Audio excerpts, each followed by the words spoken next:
कैसे हो आप सब? सभी स्वस्थ हो? बहुत अच्छी बात है, सभी को स्वस्थ रहना भी चाहिए और अपने स्वास्थ्य के साथ साथ अपनी पढ़ाई का भी विशेष ध्यान देना चाहिए। मैं Sunita Sharma, magnificent Aviraj world school की तरफ से आपके हिंदी विषय की अध्यापिका। आज की हमारी कक्षा 7 की हिंदी विषय की कक्षा में आप सभी का स्वागत है।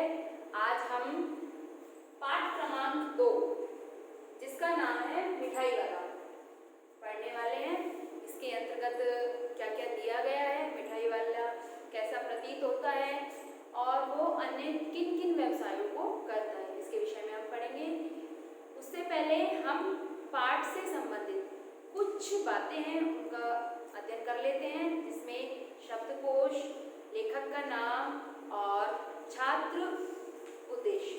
ठीक है बच्चों, आइए सर्वप्रथम हम देखते हैं उद्देश्य।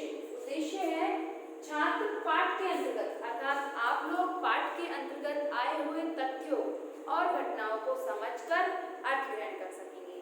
जब आप पाठ पढ़ेंगे तो समझ कर पढ़ेंगे। ठीक है बच्चों, अब हम चलते हैं शब्दकोश की ओर। शब्दकोश जैसा कि आप सभी को मैंने पहले भी बताया है, कठिन शब्दार्थों का एक संग्रह होता है जिसके अंतर्गत उसके अर्थ भी दिए हुए होते हैं शब्दों के।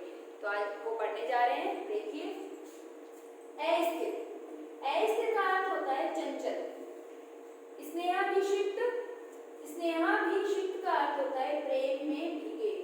बच्चों ध्यान से सुनो, जिस प्रकार मैं उच्चारण कर रही हूँ और जिस प्रकार उन शब्दों के अर्थ को बता रही हूँ आपको भी उसी प्रकार उच्चारित करना है। अंतर्व्यापी, अंदर फैले हुए या स्थित, अंतर में। चिक, बांस की पतली तीलियों से बना पर्दा, अर्थात आपने देखा होगा अब तो कपड़े के पर्दे हैं, पहले बांस की तीलियों से बने पर्दे होते थे। छोटी छोटी तीलियां पर्दों के रूप में बनाई जाती थी जिससे कि एक पर्दा बन जाए। पुलकित, प्रसन्न या खुश। हिलोर, लहर, तरंगे, जो हमारे अंदर हमारे हृदय में उठती है, हिलोर, तरंग। मादक, बेसुध करने वाला। निरखना, प्यार से देखना। उस्ताद, गुरु या प्रवीण, किसी भी कार्य में प्रवीण होना या उस्ताद कहलाना। मृदुल, मीठा, कोमल। सौथनी, सौथनी का अर्थ होता है पाजामी या सलवार। ठीक है। क्षीण, कमजोर। चेष्टा, कोशिश। शब्दकोश आ गए आपको समझ में? शब्दकोश के उपरांत बच्चों हम पाठ पढ़ रहे हैं। पाठ का नाम तो आप लोगों को पता है, मिठाई वाला। लेकिन इस पाठ का लेखक कौन है, ये पाठ किस लेखक के द्वारा लिखा गया है? तो देख लीजिए, मैंने यहाँ पर लेखक का नाम लिखा है, आपको भी पता होना चाहिए। हमारे लेखक का नाम है भगवती प्रसाद वाजपेयी। तो हमारा जो पाठ है मिठाई वाला वो किसने लिखा? भगवती प्रसाद वाजपेयी ने। ठीक है बच्चों, समझ में आ गए शब्दकोश, उद्देश्य। अब इसके उपरांत मैं आपको बताऊंगी कि पाठ के अंतर्गत कौन कौन से पात्र हैं, उनका हमारे पाठ के अंदर क्या क्या कार्य है और जो मिठाई वाला है वो अन्य और कौन कौन से व्यवसायों को पाठ में करता है। आइए देखिए।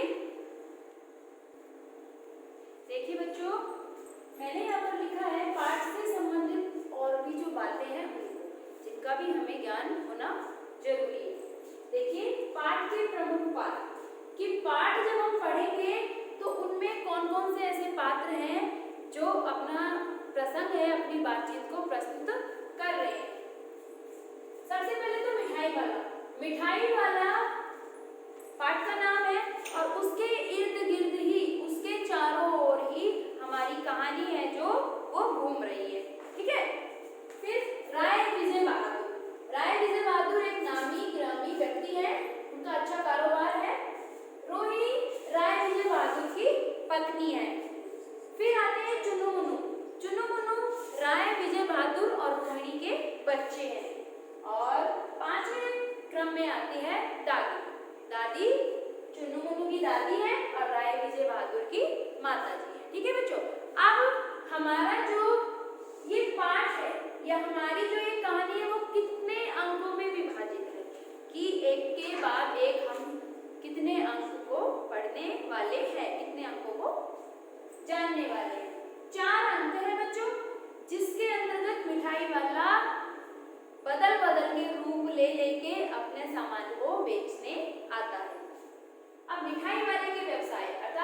मिठाई वाला तो हमें पता है कि मिठाई बेचने आता है, उसके अलावा भी वो नगर में और क्या क्या बेचने आया, उसने और क्या क्या व्यवसाय किया।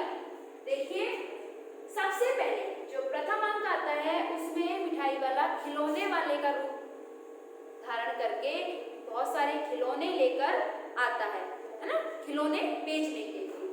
उसके बाद कुछ समय उपरांत वो मुरली लेकर आता है, मुरलियों का एक गट्ठर जिसको कह सकते हैं या एक टोकरा जिसको कह सकते हैं, दोनों में से कोई भी, जिसके अंदर बहुत सारी मुरलियां होती है। तो मुरली वाला मुरली बेचने के लिए आता है।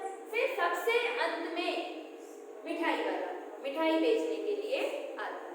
ठीक है बच्चों, समझ में आया जो मैंने शाम पट पर अंकित किया है।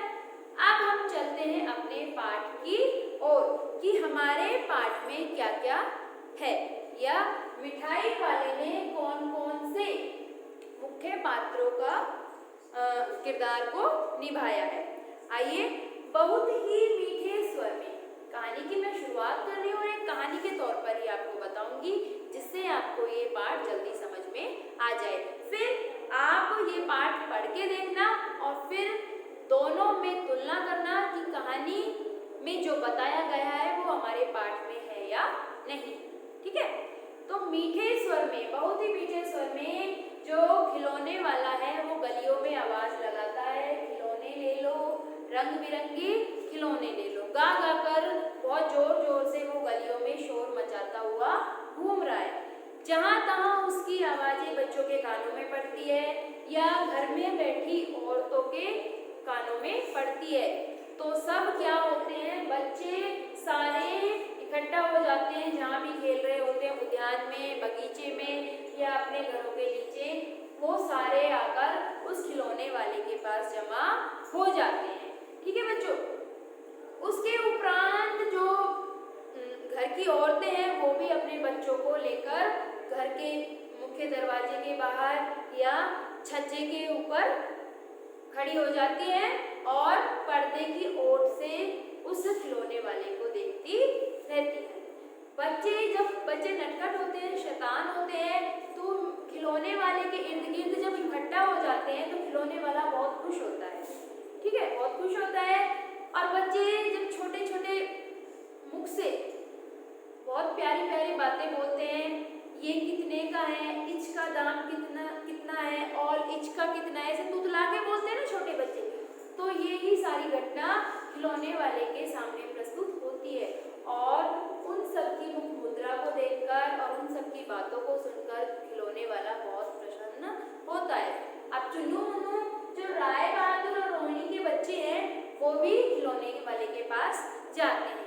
दोनों भाई भी खिलौने वाले से पूछते हैं इंच का दाम कितना है और इंच का दाम कितना है, मुझे ये वाला पसंद है, मुझे ये दे दो, ऐसे बोलते हैं ना।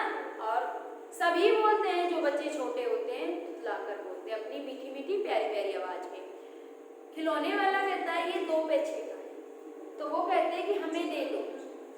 चुन्नू मुन्नू अंदर आते हैं अपनी माता के पास, उनसे पैसे लेते हैं। उनकी माता पूछती है कौन है वहाँ, कहते हैं खिलौने वाला है, हमें खिलौने चाहिए। तो चुन्नू मुन्नू अपनी माता से पैसे लेकर खिलौने वाले के पास चले जाते हैं और खिलौने वाले को पैसे देकर फिर वापस खिलौने लेकर अपने घर आ जाते हैं।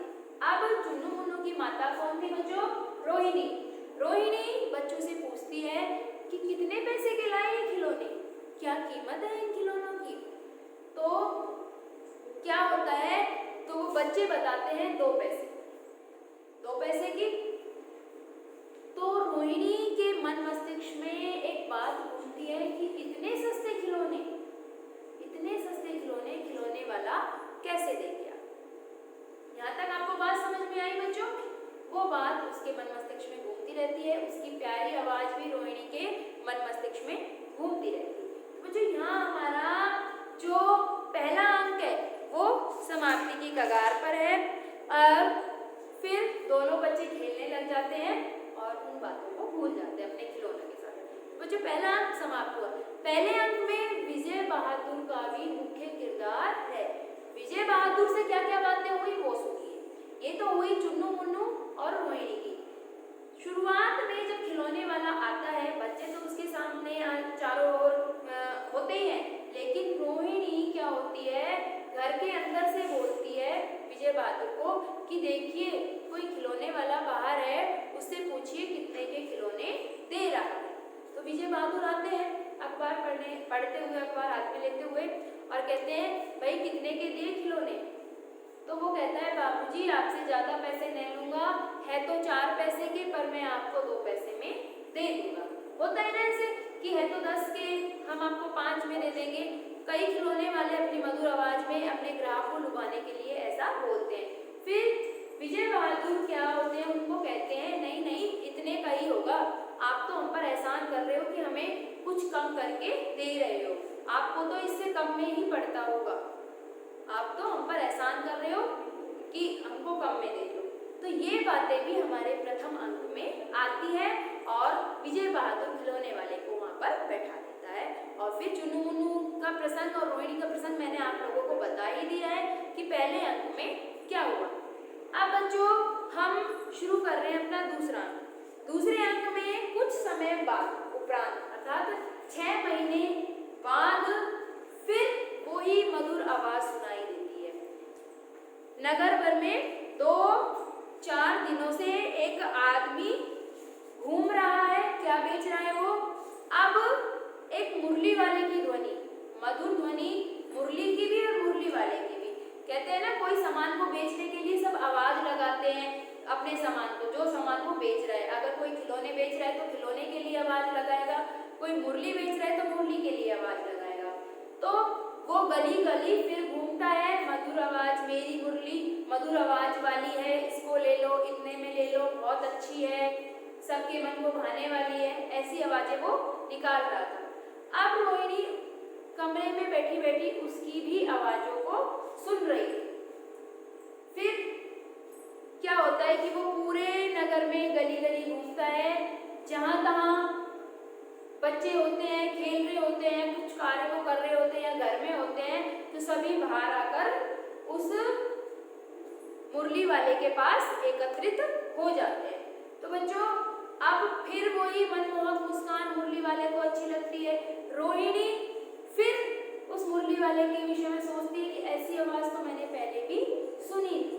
तो बच्चों अब मुरली वाला उन बच्चों को देखकर खुश तो होता ही है, उसे आनंद भी मिलता है। अब फिर दोबारा से चुन्नू मुन्नू जाते हैं, रोहिणी से पैसे ले जाते हैं और मुरली वाले से मुरली खरीद लेते हैं। फिर वो मुरली वाले ने मुरली क्या होती है सस्ते दामों में चुन्नू मुन्नू को दे दी होती है। कि एक व्यक्ति ने पूछा मुरली वाले से, अरे तुमने ये मुरली कितने में दी, है ना? तो वो कहता है कि साहब ज्यादा पैसे की नहीं है, आपको मैं कम में ही लगा दूंगा। ठीक है, वो भी निकल लेता है। अब रोहिणी ये बातें तो सुन रही होती है, लेकिन वो किसी से पूछती है कि क्या आपने मुरली वाले को देखा है? तो वो कहता है हाँ देखा तो है, होगा यही 30-32 की उम्र का, कुर्ता पहन रखा है, सोथनिया का पाजामी या सलवार पहन रखी है और मुरली बेचता है, कंधे पर मुरलियों को रखे हुआ है और मुरली की मधुर मधुर आवाजें भी निकाल रहा है। तो रोहिणी से उसके बच्चे पैसे ले जाते हैं और फिर मुरली वाले से मुरली लेकर अपने घर आ जाते हैं और खेलने लग जाते हैं। बच्चों से उसने फिर पूछा कि मुरली कितने में दी, तो बच्चों ने बता दिया इतने पैसे में दी। रोहिणी फिर सोच में पड़ जाती है कि इतने कम दामों में ये सामान बेचता है तो इसको क्या लाभ होता होगा ना, इसको तो नुकसान ही होता होगा। तो ये व्यवसाय क्यों कर रहा है जिसमें इसको नुकसान है। तो बच्चों यहाँ पर हमारा जो तीसरा अंक है वो माफ कीजिएगा बच्चों, यहाँ पर हमारा जो दूसरा अंक है वो समाप्त हो जाता है। तो बच्चों आज हमने प्रथम अंक और द्वितीय अंक दोनों अंक पढ़े। दोनों अंकों में हमने प्रथम अंक में खिलौने वाला और दूसरे अंक में मुरली वाले के विषय में पढ़ा कि उसने अपना सामान किस प्रकार बेचा और कितने दामों में बेचा। तो आशा करती हूँ आपको आज का जो हमारा प्रसंग है, जहाँ तक हमने पढ़ा है वो बहुत अच्छी तरीके से समझ में आया होगा। और इससे आगे का प्रसंग अर्थात इससे आगे के जो अंक है, अंक 3 और अंक 4 हम अपनी अगली कक्षा में पढ़ेंगे। तब तक